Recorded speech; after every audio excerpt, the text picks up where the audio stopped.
Bonjour YouTube, je suis Sébastien et je vous propose de m'accompagner dans la rénovation de cette chambre qu'on appelle la chambre lambris. Elle est au bout de la maison, elle est couverte de lambris sur une bonne partie. Il y a une cloison placo qui a été faite pour la séparer. Toute cette partie de la maison a été réorganisée plusieurs fois. Et non pas que le lambris soit très abîmé, mais il y a d'énormes fuites d'air qui viennent de derrière le lambris. Donc obligé de l'enlever pour les identifier et arrêter de dépenser une fortune en chauffage. Donc on commence par adieu lambris et on enchaînera avec dans la prochaine vidéo un peu de plâtre sur un mur qui va se révéler être abîmé. Euh, et puis le reste des opérations sera de mettre un faux plafond parce que dessus il y a un grenier non isolé et juste un plancher qui le sépare. Lui aussi fuit. Et pour finir, un menuisier, cette fois c'est pas moi, je suis pas équipé pour et j'ai pas le savoir-faire, viendra changer la fenêtre et une porte qui donne accès à la maison, puisqu'il y a une porte extérieure qui donne sur l'extérieur dans cette chambre, c'est un autre accès à la maison. C'est une vieille bâtisse, elle a vécu plusieurs vies, et aujourd'hui on en est à ce stade. Vous pouvez voir qu'il reste des meubles, il y a des armoires que je peux pas déplacer tout seul, donc je fais du Tetris. Mais pour les sortir, il faudra les coucher, et ça c'est au-dessus de mes capacités. Et enfin, il y a des lits, des sommiers, des matelas qui sont entreposés ici, que je déplace au fur et à mesure. On s'occupe comme on peut. Voilà la porte qui donne sur l'extérieur. Elle est jolie, elle fuit aussi. Il y a plein de choses qui fuient. Toutes ces fuites ont été découvertes avec le FLIR, même si leur position exacte est encore incertaine à ce stade, puisque on voit que ça vient du lambris, mais on voit pas d'où ça vient derrière le lambris.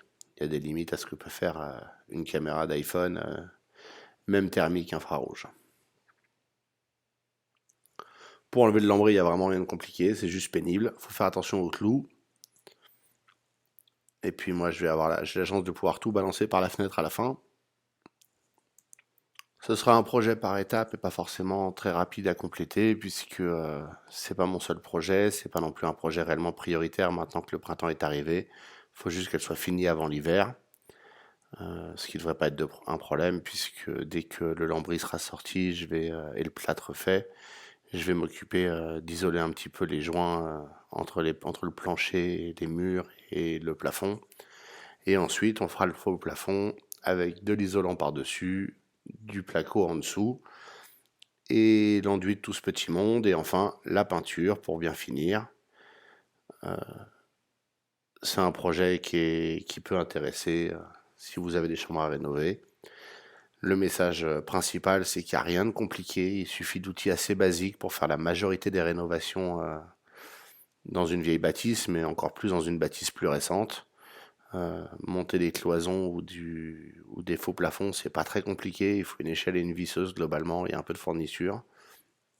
Il faut un lève-plaque le moment venu pour les dalles, mais ça se loue, ça s'achète pour pas très cher et ça se revend très bien si jamais vous ne pouvez pas le louer. Je vous propose donc de profiter de la galère qui a été le démontage du lambris et de m'en débarrasser. Et pour la prochaine étape, on passera sur faire un peu de plâtre. Je ne donnerai pas un cours de plâtre, ça on le fera plus tard. Là, c'est juste la procédure basique, la méthodologie si vous préférez, que je partage avec vous. Et comme vous pouvez le voir, tout le lambris part par la fenêtre dans le jardin qui est en dessous. C'est un morceau qui est attenant à un champ. Il n'y a personne, il n'y a pas de passage, rien. Donc je suis tranquille. Je me débarrasse de tout là-bas. Et ensuite, j'amènerai la remorque pour tout charger dans la remorque. Et puis, quand la déchetterie rouvrira, tout ça ira à la déchetterie. Ça sert à rien de garder du vieux lambris dont certaines lattes sont cassées, d'autres sont abîmées. Et dans l'absolu, il a fait son temps. Ça doit faire 40 ans qu'il est là. Ça n'a vraiment aucun sens de le garder. Donc, on jette tout. On n'allait pas le réutiliser. Il faut savoir jeter, c'est pas la peine de prétendre en avoir l'utilité ultérieurement, ou garder pour garder, ça ne fait que des tas de bordel à entretenir. Merci d'avoir suivi cette vidéo, j'espère qu'elle vous aura intéressé. Pensez à la liker et vous abonner pour ne pas manquer la suite.